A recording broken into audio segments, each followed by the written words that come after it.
주님의 이름 환영하고 축복합니다. 제가 아까 앉았던 자리 이 뒤쪽에 우리 권사님과 집사님이 앉아 계셨는데 이 굉장히 하이톤의 테너와 또 한쪽에서는 계속 아멘으로 찬양 내내 이렇게 아멘 하셔서 제가 그 앞에서 저도 같이 열심히 찬양을 하지 않으면 안 될 이런 영적인 그런 자극을 이렇게 느끼며 찬양을 하였습니다. 여호와를 기뻐하는 것이 우리 힘이 되는 줄 믿습니다. 여러분들 더 하나님 앞에 예배드리기를 힘쓰고 또 기도의 자리를 더 사모하신 여러분 되기를 원합니다. 자, 오늘 진리를 따라 살기라는 말씀으로 함께 은혜 나누기 원하는데요. 메릴랜드 이 볼티모어에 있는 존스 홉킨스 대학교는 베리타스 보스 리베라비트라는 라틴어를 학교 로고로 사용합니다. 바로 오늘 본문에 나온 예수님의 말씀 진리가 너희를 자유하게 하리라는 이 라틴어 버전입니다. 1885년에 이 학교가 이 문장을 학교 문구로 채택을 하였는데 그 이유는 지식의 진보와 또 진리가 건강한 사회를 건설하는 데 필수라고 생각해서였습니다. 자, 그렇다면 진리는 무엇인가요? 이 질문은 빌라도의 법정에 섰던 예수님이 빌라도에게 들었던 질문이죠. 여러분들은 진리가 무엇인가 누군가 물어보시면 뭐라고 정의를 하시겠습니까? 진리가 무엇인지 그 진리를 따라 사는 것은 어떻게 사는 것인가 라는 그런 질문들을 가지고 오늘 말씀을 들으시기를 바랍니다. 오늘 본문은 요한복음 8장에 등장하는 이 논쟁 중에 세 번째 논쟁입니다. 첫 번째는 예수님께서 나는 세상의 빛이다 라고 말씀하신 부분에 대해서, 그리고 두 번째는 내가 가는 곳에는 너희가 오지 못한다, 나는 위에서 난 사람이다, 이 이야기에 대해서 논쟁이 있었고, 세 번째는 진리가 너희를 자유케 하리라는 말씀을 듣고 생겨졌던 논쟁입니다. 우리가 오늘 읽지는 않았지만 이 30절 말씀에 보시면 두 번째로 전개되었던 논쟁에서 예수님이 하셨던 말씀을 듣고 많은 사람이 믿었다고 성경이 기록하고 있습니다. 자, 그리고 우리가 읽었던 31절에 보면 자기를 믿은 유대인들에게 내 말에 거하면 참 제자가 되라는 그런 말씀을 하십니다. 자, 그런데 그 말을 들었던 유대인들은 기분이 상한 듯이 자기들이 남의 종이 된 적이 없는데 어찌 자유하게 되느냐고 하면서 따지듯이 예수님께 반문을 합니다. 저들의 모습이 저에게 너무 생경하게 다가왔습니다. 설교를 준비하면서 예수님에게 반발하는 유대인들이 믿지 않는 자들이 아니라 성경이 믿는다고 기록한 사람들이라는 점이 저에게 좀 충격적으로 그렇게 다가왔습니다. 믿는다라고 하지만 실상은 입술로만, 겉으로만 믿는 것처럼 보이는 가짜였던 것이죠. 그래서 예수님이 너희가 내 말에 거해야 참 제자가 된다고 하신 게 아닌가 싶습니다. 왜 저들은 사실을 말하는 예수님에게 그렇게 반발하면서 부정적으로 반응을 했을까요? 이것은 예수님이 저들과의 대화에서 설명하신 것처럼 저들이 하나님을 알지 못했기 때문이었습니다. 스스로 죄인됨을 모르고 자신이 무엇에 붙들려서 살아가고 있는지를 모르기 때문에 진리가 너희를 자유하게 한다라는 그 말이 저들의 귀에 거슬렸던 것입니다. 그래서 이어지는 예수님과 이들과의 대화는 결국 종에 대한 논쟁 그리고 아비에 대한 논쟁으로 이어집니다. 너희가 누구의 종이냐 혹은 너희 아비가 누구냐라는 이런 질문들로 논쟁이 진행이 되었던 것이죠. 요한복음 14장 6절에서 예수님은 이렇게 말씀하셨습니다. 내가 곧 길이요 진리요 생명이니 나로 말미암지 않고는 아버지께로 올 자가 없느니라. 진리가 무엇인가요? 제가 처음에 질문을 드렸는데 사람들이 발견하고 찾기 원하는 진리, 인류의 문명이 그토록 염원하고 학문을 하는 학자들이 건강한 사회를 만들기 위해서 필요하다고 말했던 진리는 어떤 사상이나 원리나 과학적인 사실이나 철학적 아이디어가 아니라 사람이 되어서 이 땅에 오신 하나님이십니다. 진리가 인격인 것이죠. 진리는 하나님 그 자신이십니다. 우리가 하나님을 믿어야 하는 이유, 예수님을 믿어야 하는 이유, 그분을 따라야 하는 이유는 예수님이 하시는 모든 말씀이 그것을 증명하기 때문입니다. 다른 곳 말고 오늘 요한복음 8장 본문에만 나온 말씀들을 제가 몇 가지 추려봤는데요. 여러분 26절에 있는 말씀 한번 보시겠습니까? 26절 한번 같이 읽어보겠습니다. 파워포인트 준비되는데요. 같이 읽겠습니다. 시작. 내가 그에게 들은 그것을 세상에 말하노라. 자, 8장 28절 시작. 또 내가 스스로 아무것도 하지 아니하고 오직 아버지께서 가르치신 대로 이런 것을 말하는 줄도 알리라. 40절 말씀 볼까요? 40절 다음 시작. 지금 하나님께 들은 진리를 너에게 말한 사람인 나를 죽이려 하는도다. 45절 말씀. 내가 진리를 말함으로 너희가 나를 믿지 아니하는도다. 46절 말씀. 내가 진리를 말하는데도 어찌하여 나를 믿지 아니하느냐. 너무 놀랍지 않습니까? 하나님이셨던 예수님은 하나도 자의로 말하는 것이 없으셨습니다. 다 듣고 보고 아버지가 가르치신 것을 우리에게 증거하셨습니다.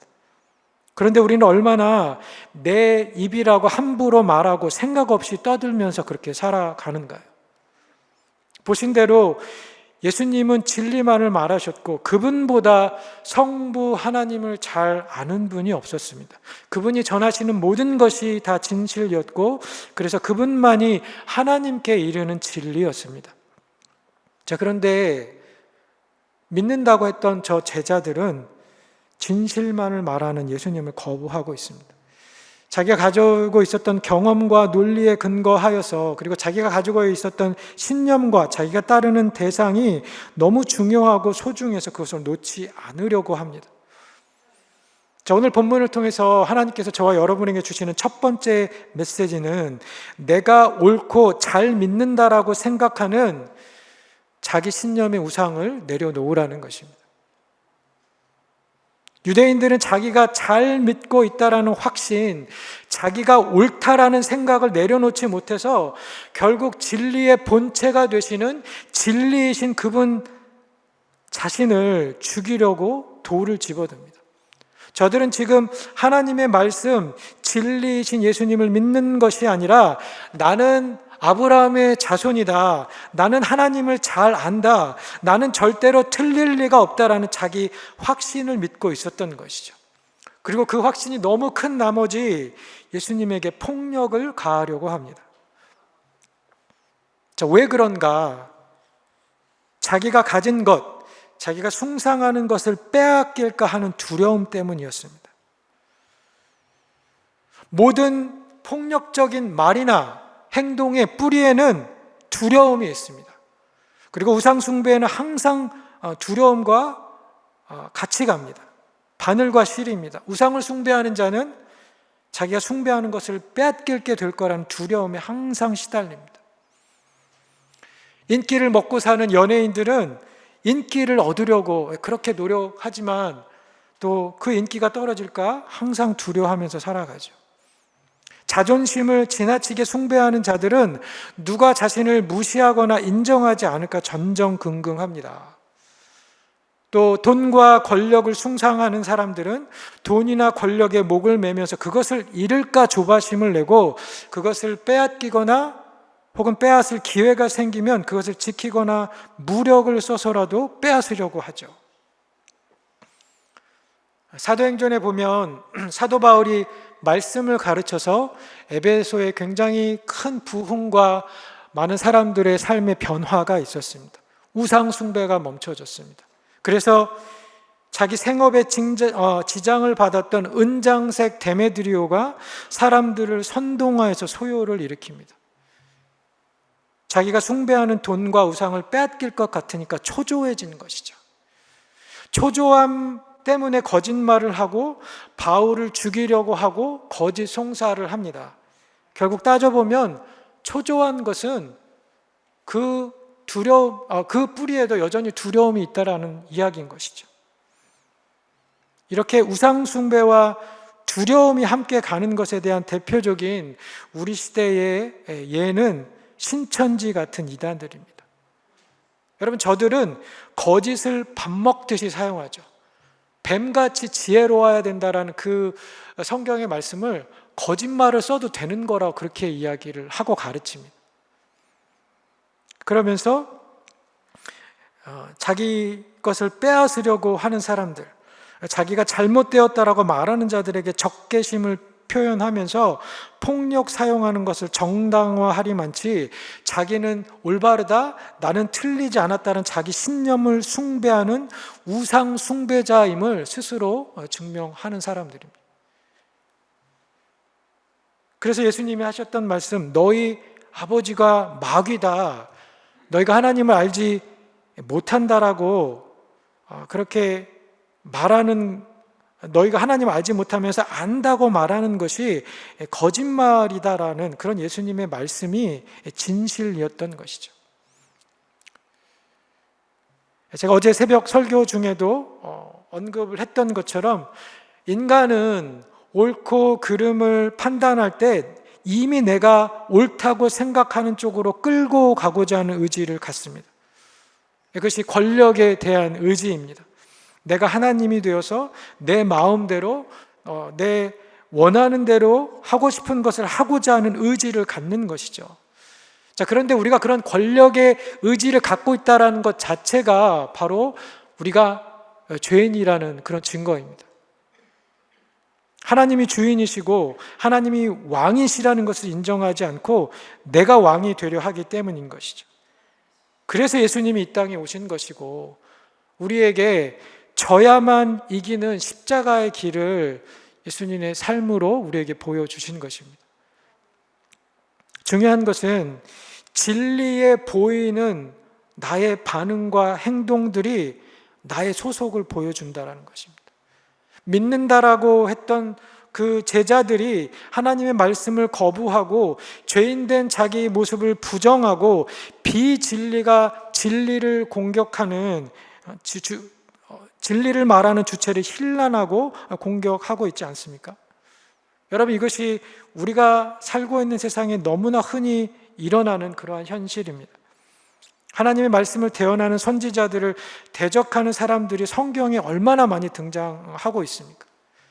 모세를 대적하였던 바로 왕, 또 모세와 아론을 대적하였던 광야 시절의 이스라엘 백성들, 다윗을 숨겨주었던 제사장 아히멜렉을 죽였던 사울 왕, 바벨론에게 항복하라고 하나님의 말씀을 대언하였던 예레미야를 감옥에 가두고 핍박하였던 유다의 왕과 백성들, 털어도 아무런 고발할 것을 찾지 못하여서 기도하지 못하도록 금령을 만들어서 다니엘을 죽이려 했었던 메대의 관리들, 당신들이 구약 성경이 오리라 예언했던 그 메시아를 죽인 장본인들이다라고 말했던 스데반에게 돌을 던져서 그를 죽였던 수많은 히브리 사람들, 그들은 모두 다 예외 없이 다 자기가 섬기고 있었던 우상, 자기가 믿고 있었던 신념과 가치관, 자기들이 우선시 여겼던 전통, 자기가 갖기 원했던 지배력이나 기득권을 빼앗길 것이 두려워서 진리를 거부하고 진리를 선포하고 진리 편에 선 사람들을 박해하고 폭력을 가해서라도 자기의 옳음을 증명하려 했던 그런 사람들이었던 것이죠. 자, 그런데 우리가 경각심을 가져야 하는 이유는 내가 그런 사람이 될 수 있다는 사실 때문입니다. 말씀 앞에서 여전히 고집스럽고 생각을 바꾸지 않고 목이 굳은 사람, 내 생각과 신념을 포기하지 않는 사람이 내가 될 수 있는 것입니다. 오늘 말씀은 저에게 하는 이야기입니다. 저에게 하는 이야기.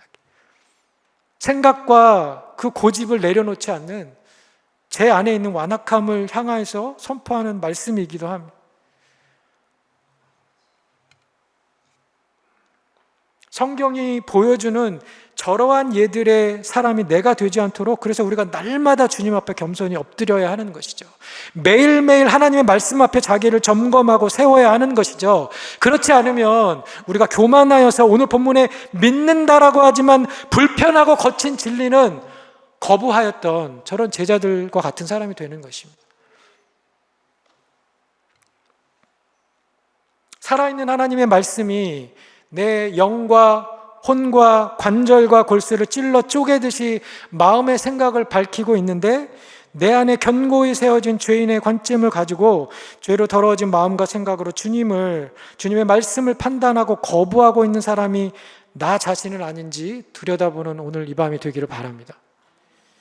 내가 갖기 원하고, 내가 보호하기 원하고, 내가 포기하고 싶지 않은 그러한 우상 때문에, 그것을 잃으리라는 두려움 때문에 진리를 거부하고 있지 않은지 돌아보고 말씀의 거울 앞에서 과감하게 그렇게 자신을 수정할 수 있는 저와 여러분이 되시기를 예수님의 이름으로 축원드립니다.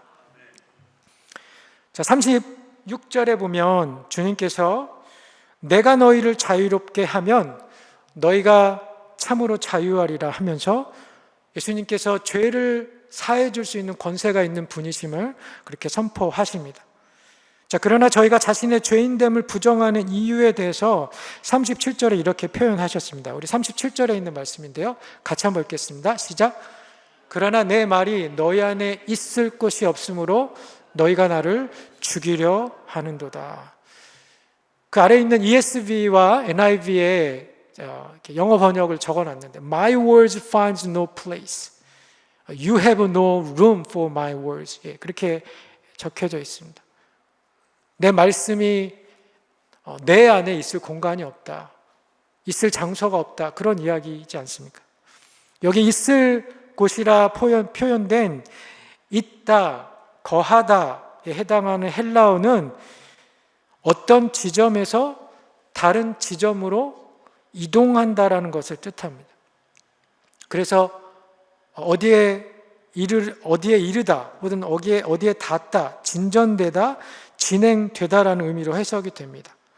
또 문맥에 따라서는 무언가를 담는다 혹은 채우다라는 의미로도 그렇게 사용이 되었습니다. 이 단어의 의미를 우리가 고려해 볼 때 예수님의 말씀이 그들 안에 없다라는 것은 그들이 말씀을 받아도 믿음의 진전으로 혹은 행동으로 이어지지 않는다, 진행되지 못한다라는 의미이기도 하고, 또 그 말씀을 담을 공간이, 여지가 없다라는 그런 의미로 우리가 해석할 수 있습니다. 하덕규라는 시인이 쓴 가시나무 새라는 그 CCM 찬양에 보면 여러분 그런 가사가 있지 않습니까? 내 속에 내가 너무도 많아 당신의 쉴 곳 없네. 내 안에 내가 너무 가득 차서, 내 안에 죄가 가득해서 주님이 계실 곳, 주님의 말씀이 내 안에서 일하실 장소가 없는 것이죠. 자, 오늘 본문을 통해서 하나님께서 저와 여러분에게 주시는 두 번째 메시지는 말씀이 일하도록 예수님의 주되심을 인정하고 진리를 알기 위해서 힘쓰라는 것입니다. 진리를 따라 살려면 죄의 문제가 해결받고 우리의 속사람이, 우리가 자기를 비워야 하는 것이죠. 우리 시대는 많은 자유를 보장받는 시대입니다. 언론의 자유, 집회의 자유, 또 종교의 자유, 자기 표현의 자유 등등 이런 분위기 속에서 사람들은 내가 자유를 많이 누리면서 살고 있다라고 그렇게 생각하기 쉽습니다. 그런데 우리가 죄의 문제를 해결하지 않으면 우리는 여전히 죄에 묶여서 죄의 노예로 살아가게 됩니다. 자기의 욕심과 욕구에 이끌려서 자기 마음대로 죄를 지으며 사는 것이 참다운 자유라고 말할 수 없습니다. 이러한 방종을 자유라고 말하는 것은 바로 거짓의 아비인 사단이 사람들에게 심어주는 거짓 자유인 것이죠. 한 가지 예로, 여러분 우리가 스마트폰에 매여서 삽니다.